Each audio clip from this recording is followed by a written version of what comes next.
Que a paz do Senhor esteja sobre sua vida. Hoje, damos continuidade ao nosso estudo do livro do profeta Jeremias e chegamos ao capítulo 47. Que este momento seja marcado por discernimento espiritual, sensibilidade ao Espírito Santo e crescimento na graça e no conhecimento da verdade. Oremos juntos. Senhor nosso Deus, com humildade nos colocamos diante de Ti para meditar na Tua santa palavra. Suplicamos que o Teu Espírito Santo nos conduza neste momento. Abre os nossos olhos espirituais, dá-nos sabedoria, concentração e um coração sensível para ouvir a Tua voz. Que não recebamos este estudo apenas com o intelecto, mas com fé e reverência, para que possamos entender, guardar e praticar os Teus ensinamentos.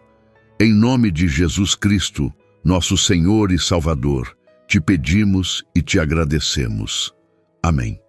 Agora, convido você a acompanhar comigo a leitura do capítulo 47 do livro do profeta Jeremias. Palavra do Senhor que veio a Jeremias, o profeta, contra os filisteus, antes que Faraó ferisse a Gaza. Assim diz o Senhor: eis que se levantam as águas do norte, e tornar-se-ão em torrente transbordante, e alagarão a terra e sua plenitude, a cidade e os que moram nela. E os homens clamarão, e todos os moradores da terra se lamentarão, ao ruído estrepitoso das unhas dos seus fortes cavalos, ao barulho de seus carros, ao estrondo das suas rodas.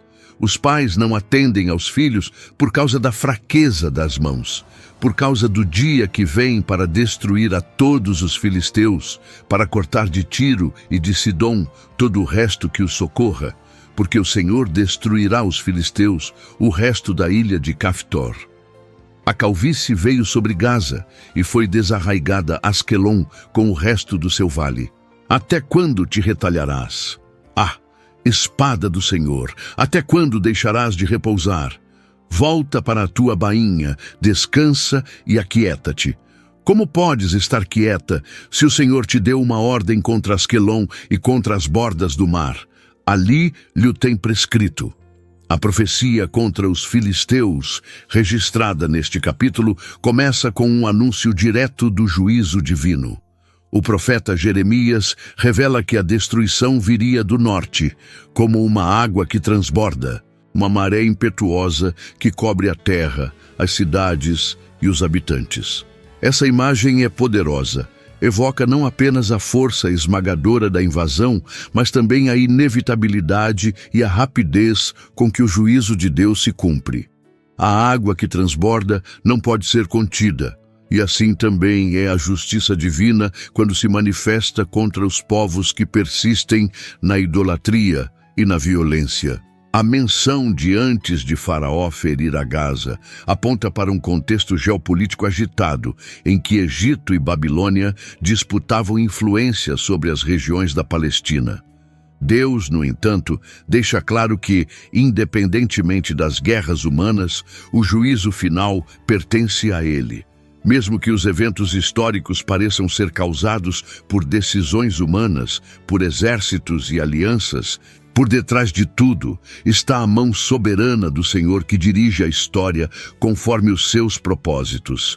Isso nos ensina que nenhuma nação ou povo está fora da autoridade de Deus. Tudo o que acontece no cenário mundial é observado, permitido ou determinado por Ele. A cidade de Gaza, um dos principais centros filisteus, é atingida com grande sofrimento. A dor descrita nas palavras do profeta é intensa. Calvície sobre Gaza, expressão que simboliza humilhação, vergonha e lamento profundo. As cidades são representadas como mulheres enlutadas, despojadas de sua glória. Isso mostra que a destruição não é apenas física, mas também moral e espiritual. Os filisteus, que tantas vezes se opuseram ao povo de Deus ao longo da história bíblica, agora colhem as consequências de seus caminhos. A justiça do Senhor é tardia apenas aos olhos humanos, mas no tempo certo ela se manifesta com poder. Nesse cenário de desolação, o profeta expressa também um lamento pessoal. quase como se ele compartilhasse do sofrimento das nações. A espada do Senhor não repousa, continua agindo, e o clamor do profeta ecoa. Até quando te não quietarás? Mas a resposta vem logo em seguida. Como se aquietaria ela se o Senhor lhe deu ordem? Essa pergunta retórica reforça a ideia de que a palavra de Deus é eficaz e que, uma vez liberada, ela cumpre o propósito para o qual foi enviada. Nada pode impedir a execução da justiça divina quando o próprio Deus determinou o juízo. A intensidade desta profecia revela o coração do profeta diante do juízo que se abate sobre os filisteus. Jeremias, como homem sensível à voz e ao coração de Deus, não celebra a queda de um povo inimigo, mas lamenta a destruição que viria. Essa postura nos ensina muito sobre o caráter de um verdadeiro servo de Deus. Mesmo ao anunciar o juízo, ele o faz com lágrimas, não com triunfalismo. A destruição dos filisteus não é um motivo de glória para Israel, mas um testemunho do agir justo e soberano do Senhor sobre todas as nações. A espada que não se aquieta é um símbolo do juízo ativo de Deus. Essa imagem percorre vários livros proféticos, indicando que a ação divina, quando começa, não será interrompida até cumprir integralmente o propósito para o qual foi designada. A espada representa o poder que corrige, que quebra a altivez, que julga os corações e derruba tudo o que se levanta contra o conhecimento do Senhor. O fato de ela continuar agindo nos mostra que o tempo da graça também tem limites e que o juízo chega para aqueles que resistem continuamente à vontade de Deus. A menção de Ascalon, outra cidade filisteia, reforça o alcance do castigo.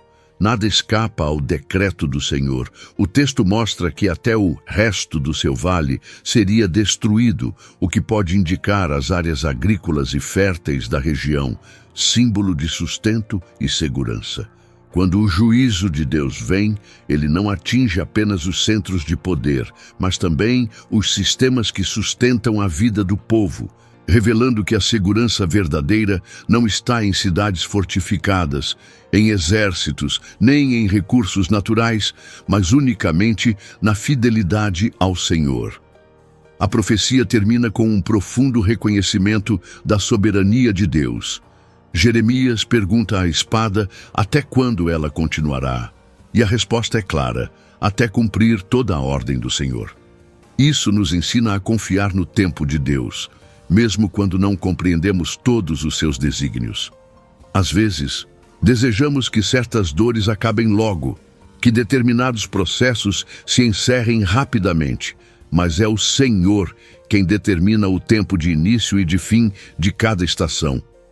Ele é justo em tudo o que faz, ainda que seus caminhos nem sempre sejam claros aos nossos olhos.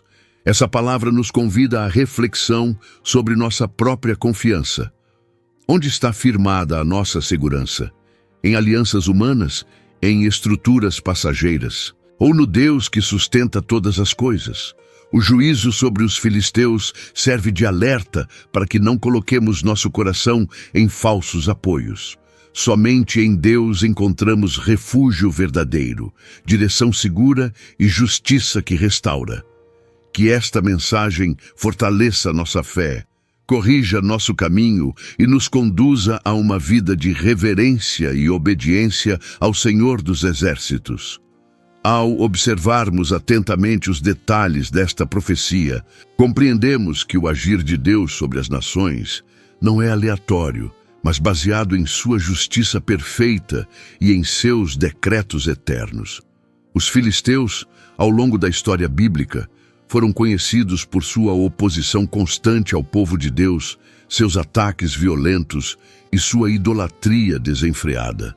Ainda assim, Deus lhes concedeu tempo e oportunidades, como a todas as nações, para se voltarem a Ele. Mas quando a longanimidade divina chega ao seu limite, o juízo se manifesta, trazendo consigo o peso da verdade que não pode mais ser ignorada. Neste ponto da profecia, sentimos o peso da ausência de arrependimento. Não há aqui nenhum indício de retorno, de súplica ou de busca por misericórdia por parte dos filisteus. Em contraste com outras nações que em certos momentos buscaram auxílio divino, mesmo que de forma momentânea, os filisteus permanecem distantes, endurecidos. Isso ressalta a urgência de ouvirmos a voz de Deus enquanto é tempo. A palavra de Deus nos alerta em diversos momentos que há um tempo determinado para tudo, inclusive para a misericórdia. Quando esse tempo se encerra, aquilo que resta é o juízo inescapável. A dor descrita pelo profeta é intensa e carrega um profundo tom de lamento. A imagem da espada do Senhor atuando sem descanso nos faz lembrar que não se trata de violência gratuita, mas de uma justiça que precisa ser satisfeita.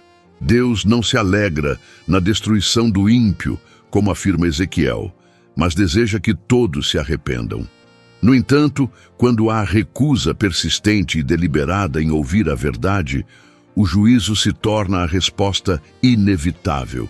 E é isso que vemos neste capítulo, a consequência acumulada de muitos anos de rejeição à vontade do Senhor. Mesmo sendo uma palavra contra os filisteus, este capítulo também nos ensina sobre o zelo que devemos ter com a palavra de Deus. Se os povos que desprezaram os mandamentos e se rebelaram contra o Senhor sofreram tamanha queda, quanto mais nós, que conhecemos a verdade, devemos andar em obediência, temor e humildade. O juízo que alcança as nações não deve ser motivo de orgulho ou segurança para nós, mas um espelho que nos leva à vigilância espiritual. Somos chamados a viver uma vida santa, irrepreensível, sabendo que um dia todos prestarão contas diante do trono do justo juiz. É nesse ponto que encontramos a esperança, mesmo em um texto de juízo. O mesmo Deus que julga é também o que perdoa. O mesmo Senhor que derruba é o que restaura. Mas isso só acontece quando há arrependimento verdadeiro, quando há entrega e fé em sua palavra. Portanto, que este estudo nos leve a examinar o nosso coração com seriedade, a nos afastarmos do pecado com decisão e a buscarmos a Deus com integridade. Ele é justo, sim, mas é também longânimo e cheio de compaixão para com todos os que o invocam em verdade. A continuidade deste capítulo reforça a ideia de que a justiça de Deus se manifesta plenamente nas esferas nacionais e individuais. O juízo sobre os filisteus revela não apenas o caráter santo do Senhor, mas também a maneira como ele conduz a história para cumprir os seus propósitos. Nenhuma nação, por mais poderosa que seja, está fora do alcance da mão de Deus.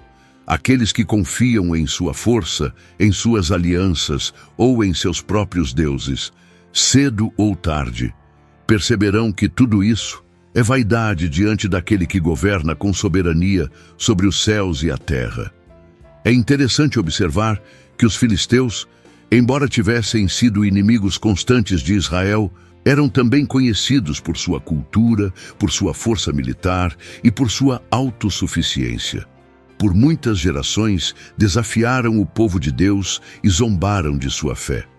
Mas o tempo revela que não há estrutura que se sustente contra a palavra do Senhor.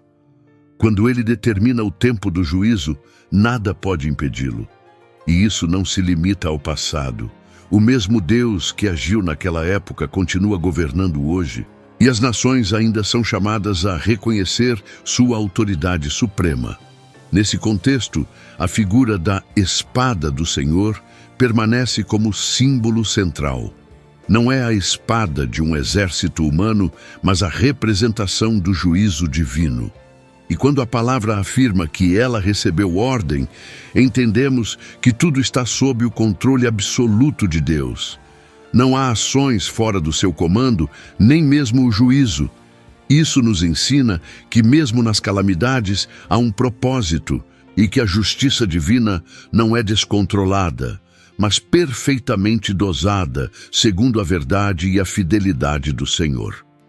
Cada ação de Deus tem um porquê, mesmo quando não conseguimos compreender plenamente no momento. Além disso, essa passagem nos confronta com a responsabilidade que temos como servos de Deus. Jeremias não apenas profetiza, mas sente profundamente a dor da mensagem que transmite. Ele é um canal da verdade, mas também é tocado por ela.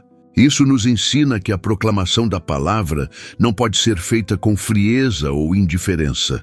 Quando falamos do juízo, devemos fazê-lo com reverência e compaixão, lembrando que somos todos dependentes da graça de Deus.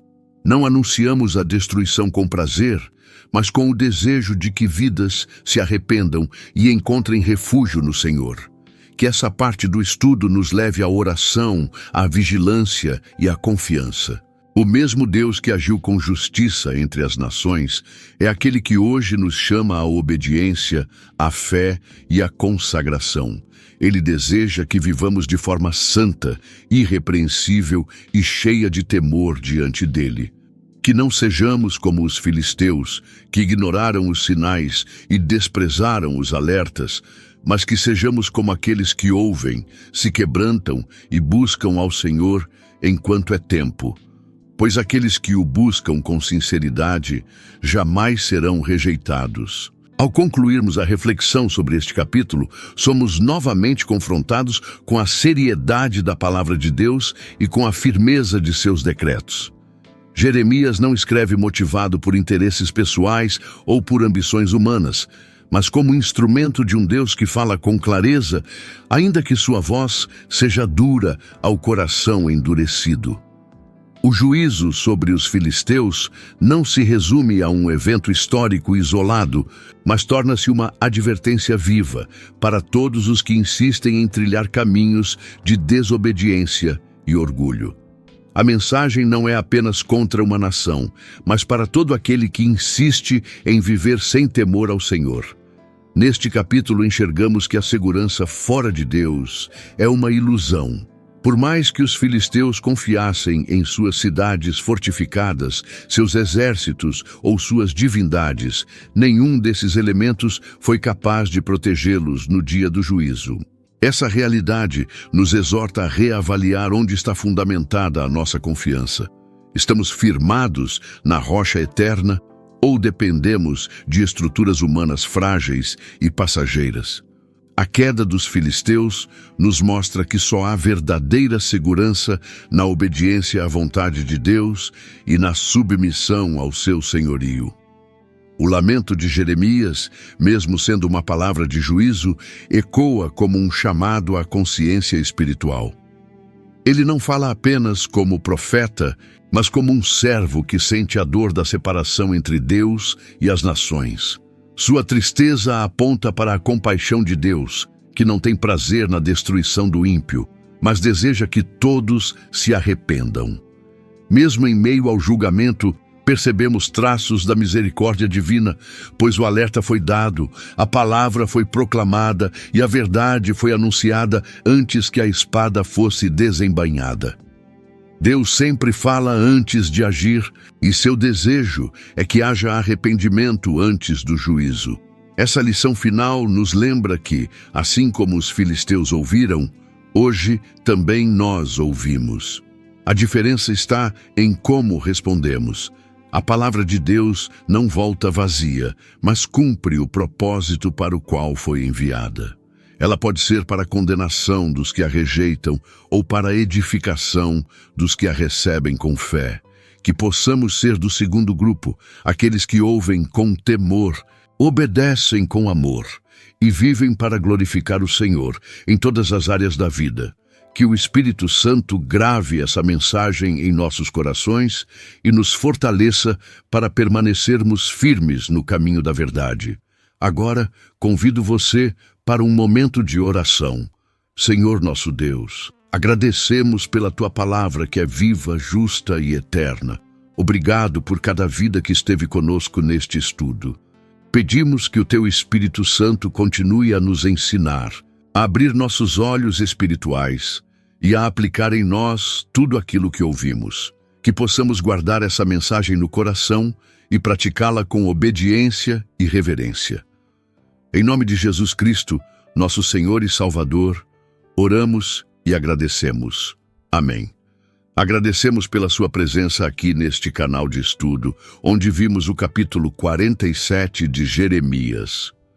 Prepare-se para nosso próximo estudo, que será o capítulo 48. Se esta mensagem tocou o seu coração, compartilhe-a com aqueles que precisam ouvir sobre o amor, a justiça e a soberania de Deus. Cada compartilhamento é uma semente lançada em solo fértil, e o Senhor, em sua infinita graça, abençoa aqueles que dedicam suas vidas a espalhar a verdade de sua palavra. Junte-se a nós nesta missão de alcançar mais vidas com a mensagem do Evangelho. Compartilhe este estudo com amigos, familiares e em suas redes sociais, permitindo que mais pessoas conheçam a fidelidade do Senhor e encontrem segurança em sua presença. Que o Senhor abençoe sua vida abundantemente, renove suas forças e o guie em cada passo do caminho. Amém.